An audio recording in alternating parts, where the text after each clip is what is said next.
It's Women on Wednesday on The Dana Barrett Show.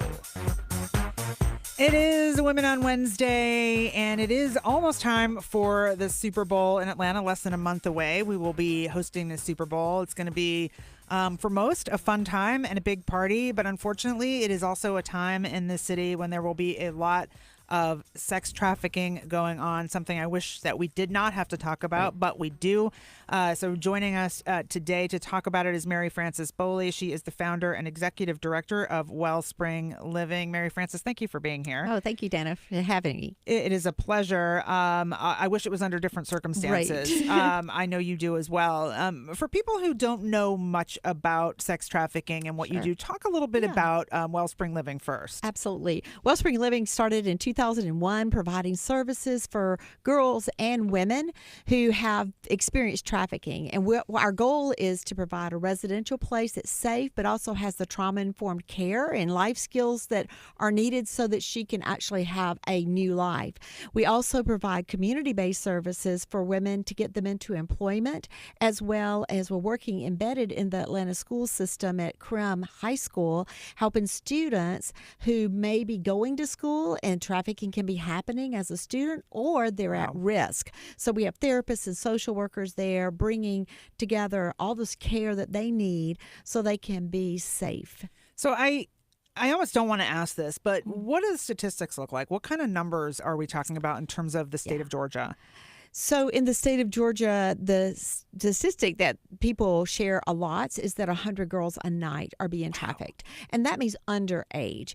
And because so much of it happens online, it is real hard to detect what the sheer numbers are. Yeah. And so what I like to say to people, if it's one, it's too many. Yeah. So let's just be sure we're keeping our children safe and helping to understand how to help those who've had this situation be an experience in their life to have a chance to have life. Well, and I think to your point, if that's underage numbers, that doesn't count all the women who are adults, right, who are in similar situations. Right. So those are scary statistics. So why is the Super Bowl such a big issue as it relates to this? Well, sex trafficking is a business. Yep. And so they're looking for people who maybe they're away from home and they're not thinking that they're going to get caught or any of those kind of things. They have disposable income. And to the way it's played is as their pleasure and their entertainment. They don't see the people who buy girls. Right, correct. They don't see them as people. Right. And those who sell girls don't see them as people. They see them as product, as pleasure. Yeah. Yeah. It's horrible to think that, people are coming to the city to have fun and have a good time, and that it might include that. It may include being a customer of a trafficked person, human being who is there, doing this, air quoting, service, against her will, essentially. Exactly. That's horrible. So I know that you are, in particular, active in trying to train people, volunteers in particular, to identify these situations. How do you do that? How do you, first of all, who are the volunteers? So we have just volunteers all over Metro Atlanta, volunteers that work with us on a regular basis, and we're now working with a lot of corporations through our Women's Academy because we're getting into different groups where employees are wanting to know more about it. So we're getting to be trained through Lunch and Learns. We're working with the Center for Civil and Human Rights and helping them create pathways to not only train people, but train the trainers so that people are aware of it. And if corporations begin to say this is intolerable, and if you participate, you won't have a job. Yeah. we got to reduce the demand as well as provide for the girls. So awareness is a big part of it. So training, we do bus tours where we're showing people where it's happening. We are actually doing a lot of awareness and putting information in the hands of people who will be helping the visitors of Atlanta. So through the airlines, through hotels, and through restaurants, we're distributing information. So volunteers are helping us with getting it into the hotels that have agreed to put it up, and with the restaurants and with the airlines. So, okay, so there's a lot to do, obviously, there on your end. So are you still looking for more help and more volunteers? Always, yes. Yeah. All right, so you talked about a couple different things there, and we don't have a ton of time, but I do want to talk about how to try to stop the demand. I mean, I guess we'll never stop it all together, all the way. But how do you go about, is that an education piece as well? It is an education piece, and it's also a piece where people have to determine, like be very committed and passionate. We don't want to see this happening in our community. So we need men and women to say no, just like when the women started MAD, Mothers Against Drunk Driving. When they started, nobody was listening. But now it is intolerable to be found drunk, right? And driving. Right. So we want it to be intolerable for anyone to buy a girl or a woman. Yeah. And so we're trying to raise that awareness and also raise that understanding, like, this is awful.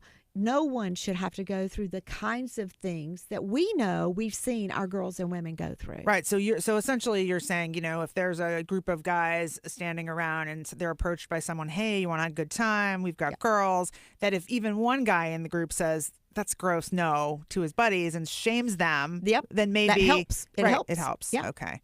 So it's really just a matter of getting people to understand who these people are, what their lives are like. Right. And to say no. Right. And not to think that it doesn't happen in your community, because we know it's happening all over Metro Atlanta, not just in deprived communities. Right. And so to your point, as people are traveling here, yes, and that's why you're talking about putting information in hotels and airlines and all of that. How much cooperation are you getting from the airlines, from the hotels? Amazing. Really? Amazing. So that's good. All of them have been agreeable to train. So we've been doing trainings with the hotel managers, been doing training with the restaurant people, as well as the airlines. We're doing a big thing at Hartsville International. So there's lots and lots of training, which brings lots and lots of awareness. So we can even learn how to identify girls that might be in a place of about to be trafficked.